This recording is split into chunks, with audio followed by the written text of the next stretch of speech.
গল্প কবিতা পাঠে সকলকে স্বাগত জানিয়ে শুরু করছি আজকের গল্প কঙ্কাল। লেখক রবীন্দ্রনাথ ঠাকুর। আমরা তিন বাল্যসঙ্গী যে ঘরে শয়ন করিতাম তাহার পাশের ঘরের দেওয়ালে একটা আস্ত নরকঙ্কাল ঝুলানো থাকিত। রাত্রে বাতাসে তাহার হাড়গুলা খটখট শব্দ করিয়া নড়িত।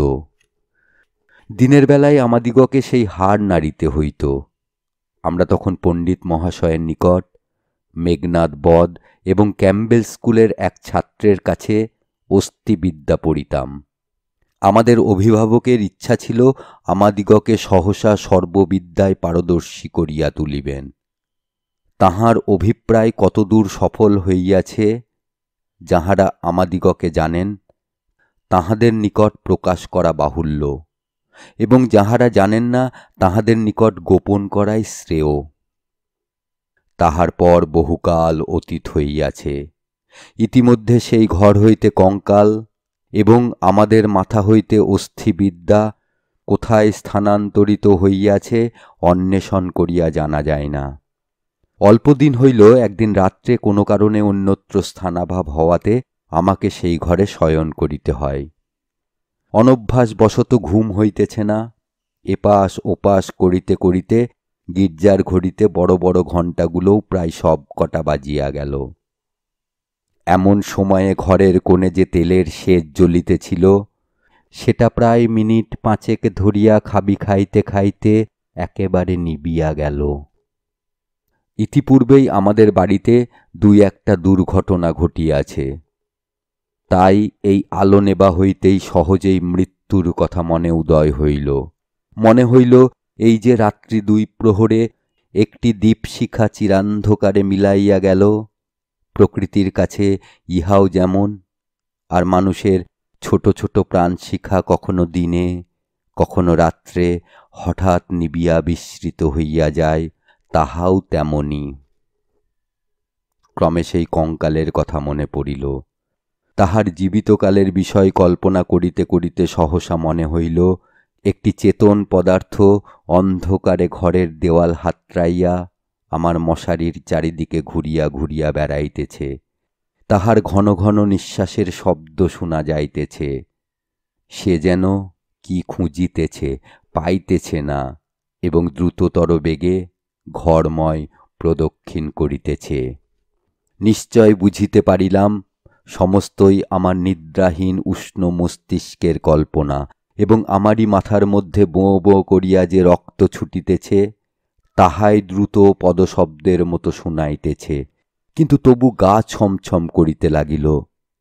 জোর করিয়া এই অকারণ ভয় ভাঙিবার জন্য বলিয়া উঠিলাম, কেও। পদশব্দ আমার মশারির কাছে আসিয়া থামিয়া গেল এবং একটা উত্তর শুনিতে পাইলাম, আমি। আমার সেই কঙ্কালটা কোথায় গেছে তাই খুঁজিতে আসিয়াছি। আমি ভাবিলাম নিজের কাল্পনিক সৃষ্টির কাছে ভয় দেখানো কিছু নয়। পাশবালিশটা সবলে আঁকড়িয়া ধরিয়া চিরপরিচিতের মতো অতি সহজ সুরে বলিলাম, এই দুপুর রাত্রে বেশ কাজটি বাহির করিয়াছ, তা সে কঙ্কালে এখন আর তোমার আবশ্যক? অন্ধকারে মশারির অত্যন্ত নিকট হইতে উত্তর আসিল, বলো কি, আমার বুকের হাড় যে তাহারই মধ্যে ছিল, আমার ২৬ বৎসরের যৌবন যে তাহার চারিদিকে বিকশিত হইয়াছিল। একবার দেখিতে ইচ্ছা করে না? আমি তৎক্ষণাৎ বলিলাম, হ্যাঁ, কথাটা সঙ্গত বটে। তা তুমি সন্ধান করোগে যাও, আমি একটু ঘুমাইবার চেষ্টা করি। সে বলিল, তুমি একলা আছো বুঝি? তবে একটু বসি, একটু গল্প করা যাক। ৩৫ বৎসর পূর্বে আমিও মানুষের কাছে বসিয়া মানুষের সঙ্গে গল্প করিতাম। এই ৩৫টা বৎসর আমি কেবল শ্মশানের বাতাসে হু হু শব্দ করিয়া বেড়াইয়াছি। আজ তোমার কাছে বসিয়া আর একবার মানুষের মতো করিয়া গল্প করি। অনুভব করিলাম আমার মশারির কাছে কে বসিল। নিরুপায় দেখিয়া আমি বেশ একটু উৎসাহের সহিত বলিলাম, সেই ভালো। যাহাতে মন বেশ প্রফুল্ল হইয়া উঠে এমন একটা কিছু গল্প বলো। সে বলিল, সবচেয়ে মজার কথা যদি শুনিতে চাও তো আমার জীবনের কথা বলি। গির্জার ঘড়িতে ঢং ঢং করিয়া 2টা বাজিল। যখন মানুষ ছিলাম এবং ছোট ছিলাম তখন এক ব্যক্তিকে যমের মতো ভয় করিতাম। তিনি আমার স্বামী। মাছকে বঁড়শি দিয়া ধরিলে তাহার যেমন মনে হয় আমারও সেই রূপ মনে হইত, অর্থাৎ কোনো এক সম্পূর্ণ অপরিচিত জীব যেন বঁড়শিতে গাঁথিয়া আমাকে আমার স্নিগ্ধ গভীর জন্ম জলাশয় হইতে টান মারিয়া ছিনিয়া লইয়া যাইতেছে। কিছুতে তাহার হাত হইতে পরিত্রাণ নাই। বিবাহের 2 মাস পরেই আমার স্বামীর মৃত্যু হইল এবং আমার আত্মীয় স্বজনেরা আমার হইয়া অনেক বিলাপ পরিতাপ করিলেন। আমার শ্বশুর অনেকগুলি লক্ষণ মিলাইয়া দেখিয়া শাশুড়িকে কহিলেন, শাস্ত্রে যাহাকে বলে বিষকন্যা, এ মেয়েটি তাই। সে কথা আমার স্পষ্ট মনে আছে। শুনিতেছ কেমন লাগিতেছে? আমি বলিলাম, বেশ। গল্পের আরম্ভটি বেশ মজার। তবে শোনো। আনন্দে বাপের বাড়ি ফিরিয়া আসিলাম। ক্রমে বয়স বাড়িতে লাগিল। লোকে আমার কাছে লুকাইতে চেষ্টা করিত, কিন্তু আমি নিজে বেশ জানিতাম আমার মতো রূপসী এমন যেখানে সেখানে পাওয়া যায় না। তোমার কি মনে হয়? খুব সম্ভব, কিন্তু আমি তোমাকে কখনো দেখি নাই। দেখো নাই? কেন? আমার সেই কঙ্কাল? আমি ঠাট্টা করিতেছি। তোমার কাছে কি করিয়া প্রমাণ করিব যে সেই 2টো শূন্য চক্ষু কোটরের মধ্যে বড় বড় টানা 2টি কালো চোখ ছিল এবং রাঙা ঠোঁটের উপরে যে মৃদু হাসিটুকু মাখানো ছিল, এখনকার অনাবৃত দন্তসার বিকট হাস্যের সঙ্গে তার কোনো তুলনায় হয় না। এবং সেই কয়খানা দীর্ঘ শুষ্ক অস্থিখণ্ডের উপর এত লালিত্য, এত লাবণ্য, যৌবনের এত কঠিন কোমল নিটোল পরিপূর্ণতা প্রতিদিন প্রস্ফুটিত হইয়া উঠিতেছিল, তোমাকে তাহা বলিতে গেলে হাসি পায় এবং রাগও ধরে। আমার সেই শরীর হইতে যে অস্থিবিদ্যা শেখা যাইতে পারে তাহা তখনকার বড় বড় ডাক্তারেরাও বিশ্বাস করিত না। আমি জানি একজন ডাক্তার তাহার কোনো বিশেষ বন্ধুর কাছে আমাকে কনক চাঁপা বলিয়াছিলেন। তাহার অর্থ এই, পৃথিবীর আর সকল মনুষ্যই অস্থিবিদ্যা এবং শরীরতত্ত্বের দৃষ্টান্তস্থল ছিল। কেবল আমি সৌন্দর্যরূপী ফুলের মতো ছিলাম। কনক চাঁপার মধ্যে কি একটা কঙ্কাল আছে? আমি যখন চলিতাম তখন আপনি বুঝিতে পারিতাম যে একখণ্ড হীরা নড়াইলে তাহার চারিদিক হইতে যেমন আলো ঝকমক করিয়া উঠে, আমার দেহের প্রত্যেক গতিতে তেমনি সৌন্দর্যের ভঙ্গি নানা স্বাভাবিক হিল্লোলে চারিদিকে ভাঙিয়া পড়িত। আমি মাঝে মাঝে অনেকক্ষণ ধরিয়া নিজের হাত 2খানি নিজে দেখিতাম। পৃথিবীর সমস্ত উদ্ধত পৌরুষের মুখে রাশ লাগাইয়া মধুরভাবে বাগাইয়া ধরিতে পারে এমন 2খানি হাত। সুভদ্রা যখন অর্জুনকে লইয়া দৃপ্ত ভঙ্গিতে আপনার বিজয় রথ বিস্মিত 3 লোকের মধ্য দিয়া চালাইয়া লইয়া গিয়াছিলেন, তাহার বোধ করি এই রূপ 2খানি অস্থূল সুডোল বাহু, আরক্ত করতল এবং লাবণ্য শিখার মতো অঙ্গুলি ছিল। কিন্তু আমার সেই নির্লজ্জ নিরাভরণ চিরবৃদ্ধ কঙ্কাল তোমার কাছে আমার নামে মিথ্যা সাক্ষ্য দিয়াছে। আমি তখন নিরুপায় নিরুত্তর ছিলাম। এই জন্য পৃথিবীর সবচেয়ে তোমার উপর আমার বেশি রাগ। ইচ্ছা করে আমার সেই 16 বৎসরের জীবন্ত যৌবন তাপে উত্তপ্ত আরক্তিম রূপখানি একবার তোমার চোখের সামনে দাঁড় করাই, বহুকালের মতো তোমার 2 চক্ষের নিদ্রা ছুটাইয়া দিই, তোমার অস্থিবিদ্যাকে অস্থির করিয়া দেশ ছাড়া করি। আমি বলিলাম, তোমার গা যদি থাকিত তো গা ছুঁইয়া বলিতাম, সে বিদ্যার লেশমাত্র আমার মাথায় নাই। আর তোমার সেই ভুবনমোহন পূর্ণ যৌবনের রূপ রজনীর অন্ধকার পটের উপরে জাজল্যমান হইয়া ফুটিয়া উঠিয়াছে। আর অধিক বলিতে হইবে না। আমার কেহ সঙ্গিনী ছিল না। দাদা প্রতিজ্ঞা করিয়াছিলেন বিবাহ করিবেন না। অন্তঃপুরে আমি একা, বাগানের গাছতলায় আমি একা বসিয়া ভাবিতাম, সমস্ত পৃথিবী আমাকেই ভালোবাসিতেছে, সমস্ত তারা আমাকে নিরীক্ষণ করিতেছে, বাতাস ছল করিয়া বারবার দীর্ঘ নিঃশ্বাসে পাশ দিয়া চলিয়া যাইতেছে, এবং যে তৃণাসনে পা দুটি মেলিয়া বসিয়া আছি, তাহার যদি চেতনা থাকিত তবে সে পুনর্বার অচেতন হইয়া যাইত। পৃথিবীর সমস্ত যুবা পুরুষ ওই তৃণপুঞ্জরূপে দল বাঁধিয়া নিস্তব্ধে আমার চরণবর্তী হইয়া দাঁড়াইয়াছে, এই রূপ আমি কল্পনা করিতাম। হৃদয়ে অকারণে কেমন বেদনা অনুভব হইত। দাদার বন্ধু শশীশেখর যখন মেডিকেল কলেজ হইতে পাশ হইয়া আসিলেন, তখন তিনিই আমাদের বাড়ির ডাক্তার হইলেন। আমি তাহাকে পূর্বে আড়াল হইতে অনেকবার দেখিয়াছি। দাদা অত্যন্ত অদ্ভুত লোক ছিলেন।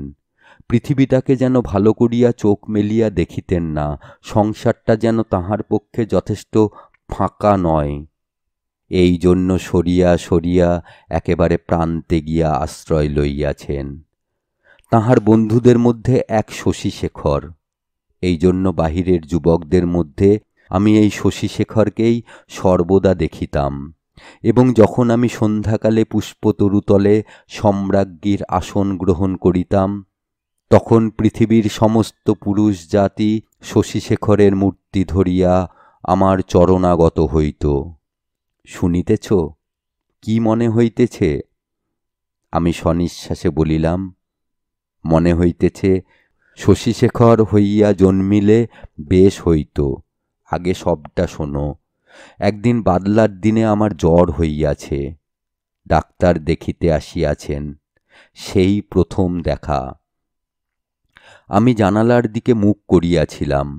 সন্ধ্যার লাল আভাটা পড়িয়া রুগ্ন মুখের বিবর্ণতা যাহাতে দূর হয়।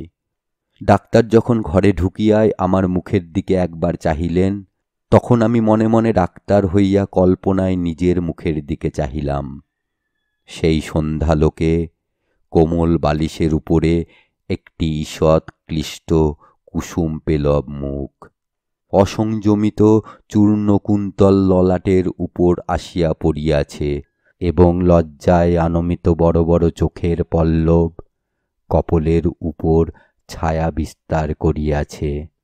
ডাক্তার নম্র মৃদুস্বরে দাদাকে বলিলেন, একবার হাতটা দেখিতে হইবে। আমি গাত্রাবরণের ভিতর হইতে ক্লান্ত সুগোল হাতখানি বাহির করিয়া দিলাম। একবার হাতের দিকে চাহিয়া দেখিলাম, যদি নীলবর্ণ কাঁচের চুড়ি পরিতে পারিতাম তো আরো বেশ মানাইত। রোগীর হাত লইয়া নাড়ি দেখিতে ডাক্তারের এমন ইতস্তত ইতিপূর্বে কখনো দেখি নাই। অত্যন্ত অসংলগ্নভাবে কম্পিত অঙ্গুলিতে নাড়ি দেখিলেন। তিনি আমার জ্বরের উত্তাপ বুঝিলেন।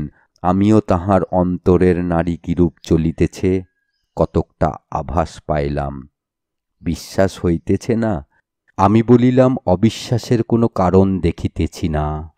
মানুষের নাড়ি সকল অবস্থায় সমান চলে না।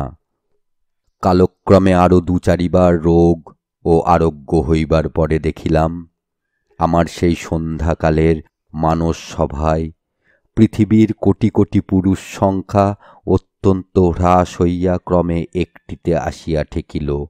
আমার পৃথিবী প্রায় জনশূন্য হইয়া আসিল। জগতে কেবল একটি ডাক্তার এবং একটি রোগী অবশিষ্ট রহিল। আমি গোপনে সন্ধ্যাবেলায় একটি বাসন্তী রঙের কাপড় পরিতাম। ভালো করিয়া খোঁপা বাঁধিয়া মাথায় একগাছি বেলফুলের মালা জড়াইতাম। একটি আয়না হাতে লইয়া বাগানে গিয়া বসিতাম। কেন, আপনাকে দেখিয়া কি আর পরিতৃপ্তি হয় না? বাস্তবিকই হয় না। কেননা আমি তো আপনি আপনাকে দেখিতাম না। আমি তখন একলা বসিয়া দুইজন হইতাম। আমি তখন ডাক্তার হইয়া আপনাকে দেখিতাম, মুগ্ধ হইতাম এবং ভালোবাসিতাম এবং আদর করিতাম। অথচ প্রাণের ভিতরে একটা দীর্ঘ নিঃশ্বাস সন্ধ্যা বাতাসের মতো হু হু করিয়া উঠিত। সেই হইতে আমি আর একলা ছিলাম না। যখন চলিতাম নতনেত্রে চাহিয়া দেখিতাম পায়ের অঙ্গুলিগুলি পৃথিবীর উপরে কেমন করিয়া পড়িতেছে, এবং ভাবিতাম এই পদক্ষেপ আমাদের নূতন পরীক্ষোত্তীর্ণ ডাক্তারের কেমন লাগে। মধ্যাহ্নে জানালার বাহিরে ঝাঁ ঝাঁ করিত, কোথাও সারা শব্দ নাই। মাঝে মাঝে এক একটা চিল অতি দূর আকাশে শব্দ করিয়া উড়িয়া যাইত, এবং আমাদের উদ্যান প্রাচীরের বাহিরে খেলেনাওয়ালা সুর ধরিয়া চাই খেলেনা চাই, চুড়ি চাই করিয়া ডাকিয়া যাইত। আমি একখানি ধবধবে চাদর পাতিয়া নিজের হাতে বিছানা করিয়া শয়ন করিতাম। একখানি অনাবৃত বাহু কোমল বিছানার উপরে যেন অনাদরে মেলিয়া দিয়া ভাবিতাম, এই হাতখানি এমনি ভঙ্গিতে কে যেন দেখিতে পাইল, কে যেন দুইখানি হাত দিয়া তুলিয়া লইল, কে যেন ইহার আরক্ত করতলের উপর একটি চুম্বন রাখিয়া দিয়া আবার ধীরে ধীরে ফিরিয়া যাইতেছে। মনে করো এইখানেই গল্পটা যদি শেষ হয়, তাহা হইলে কেমন হয়? আমি বলিলাম, মন্দ হয় না, একটু অসম্পূর্ণ থাকে বটে, কিন্তু সেইটুকু আপন মনে পূরণ করিয়া লইতে বাকি রাতটুকু বেশ কাটিয়া যায়। কিন্তু তাহা হইলে গল্পটা যে বড় গম্ভীর হইয়া পড়ে, ইহার উপহাসটুকু থাকে কোথায়? ইহার ভিতরকার কঙ্কালটা তাহার সমস্ত দাঁত কটি মেলিয়া দেখা দেয় কই? তারপরে শোনো। একটুখানি পসার হইতেই আমাদের বাড়ির একতলায় ডাক্তার তাহার ডাক্তারখানা খুলিলেন। তখন আমি তাহাকে মাঝে মাঝে হাসিতে হাসিতে ঔষধের কথা, বিষের কথা, কি করিলে মানুষ সহজে মরে, এই সকল কথা জিজ্ঞাসা করিতাম। ডাক্তারি কথায় ডাক্তারের মুখ খুলিয়া যাইত। শুনিয়া শুনিয়া মৃত্যু যেন পরিচিত ঘরের লোকের মতো হইয়া গেল। ভালোবাসা এবং মরণ, কেবল এই দুটোকেই পৃথিবীময় দেখিলাম। আমার গল্প প্রায় শেষ হইয়া আসিয়াছে, আর বড় বাকি নাই। আমি মৃদুস্বরে বলিলাম, রাত্রিও প্রায় শেষ হইয়া আসিল। কিছুদিন হইতে দেখিলাম ডাক্তারবাবু বড় অন্যমনস্ক এবং আমার কাছে যেন ভারী অপ্রতিভ। একদিন দেখিলাম তিনি কিছু বেশি রকম সাজসজ্জা করিয়া দাদার কাছে তাহার জুড়ি ধার লইলেন। রাত্রে কোথায় যাইবেন? আমি আর থাকিতে পারিলাম না।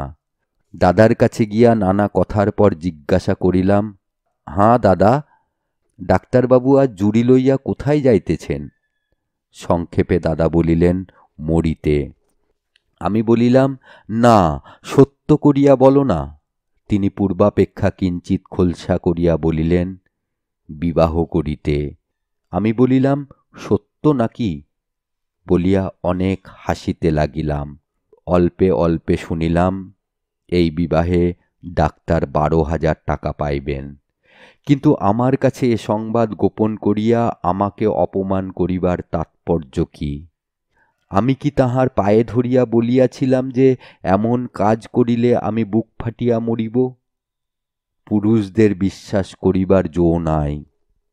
পৃথিবীতে আমি একটিমাত্র পুরুষ দেখিয়াছি এবং এক মুহূর্তে সমস্ত জ্ঞান লাভ করিয়াছি। ডাক্তার রোগী দেখিয়া সন্ধ্যার পূর্বে ঘরে আসিলে আমি প্রচুর পরিমাণে হাসিতে হাসিতে বলিলাম, কি ডাক্তার মহাশয়, আজ নাকি আপনার বিবাহ? আমার প্রফুল্লতা দেখিয়া ডাক্তার যে কেবল অপ্রতিভ হইলেন তাহা নহে, ভারী বিমর্ষ হইয়া গেলেন। জিজ্ঞাসা করিলাম, বাজনা বাদ্য কিছু নাই যে? শুনিয়া তিনি ঈষৎ একটু নিঃশ্বাস ফেলিয়া বলিলেন, বিবাহ ব্যাপারটা কি এতই আনন্দের? শুনিয়া আমি হাসিয়া অস্থির হইয়া গেলাম। এমন কথাও তো কখনো শুনি নাই। আমি বলিলাম, সে হইবে না, বাজনা চাই, আলো চাই। দাদাকে এমনই ব্যস্ত করিয়া তুলিলাম যে দাদা তখনই রীতিমতো উৎসবের আয়োজনে প্রবৃত্ত হইলেন। আমি কেবলই গল্প করিতে লাগিলাম, বধূ ঘরে আসিলে কি হইবে, কি করিব। জিজ্ঞাসা করিলাম, আচ্ছা ডাক্তার মহাশয়, তখনও কি আপনি রোগীর নাড়ি টিপিয়া বেড়াইবেন? হি হি হি। যদিও মানুষের, বিশেষত পুরুষের মনটা দৃষ্টিগোচর নয়, তবু আমি শপথ করিয়া বলিতে পারি, কথাগুলি ডাক্তারের বুকে শেলের মতো বাজিতেছিল। অনেক রাত্রে লগ্ন। সন্ধ্যাবেলায় ডাক্তার ছাতের উপর বসিয়া দাদার সহিত 2-1 পাত্র মদ খাইতেছিলেন। দুইজনেরই এই অভ্যাসটুকু ছিল। ক্রমে আকাশে চাঁদ উঠিল। আমি হাসিতে হাসিতে আসিয়া বলিলাম, ডাক্তার মশাই, ভুলিয়া গেলেন নাকি যাত্রার যে সময় হইয়াছে? এইখানে একটা সামান্য কথা বলা আবশ্যক। ইতিমধ্যে আমি গোপনে ডাক্তারখানায় গিয়া খানিকটা গুঁড়া সংগ্রহ করিয়া আনিয়াছিলাম এবং সেই গুঁড়ার কিয়দংশ সুবিধামতো অলক্ষিতে ডাক্তারের গ্লাসে মিশাইয়া দিয়াছিলাম। কোন গুঁড়া খাইলে মানুষ মরে ডাক্তারের কাছে শিখিয়াছিলাম। ডাক্তার এক চুমুকে গ্লাসটি শেষ করিয়া কিঞ্চিত আর্দ্র গদগদ কণ্ঠে আমার মুখের দিকে মর্মান্তিক দৃষ্টিপাত করিয়া বলিলেন, তবে চলিলাম। বাঁশি বাজিতে লাগিল। আমি একটি বারাণসী শাড়ি পরিলাম। যতগুলি গহনা সিন্ধুকে তোলা ছিল সবগুলি বাহির করিয়া পরিলাম। সিঁথিতে বড় করিয়া সিঁদুর দিলাম। আমার সেই বকুলতলায় বিছানা পাতিলাম। বড় সুন্দর রাত্রি। ফুটফুটে জ্যোৎস্না সুপ্ত জগতের ক্লান্তি হরণ করিয়া দক্ষিণে বাতাস বহিতেছে। জুঁই আর বেলফুলের গন্ধে সমস্ত বাগান আমোদ করিয়াছে।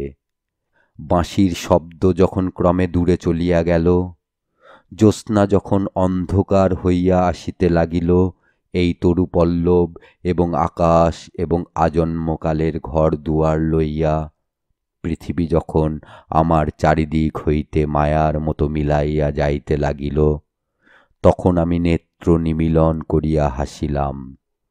ইচ্ছা ছিল যখন লোকে আসিয়া আমাকে দেখিবে, তখন এই হাসিটুকু যেন রঙিন নেশার মতো আমার ঠোঁটের কাছে লাগিয়া থাকে।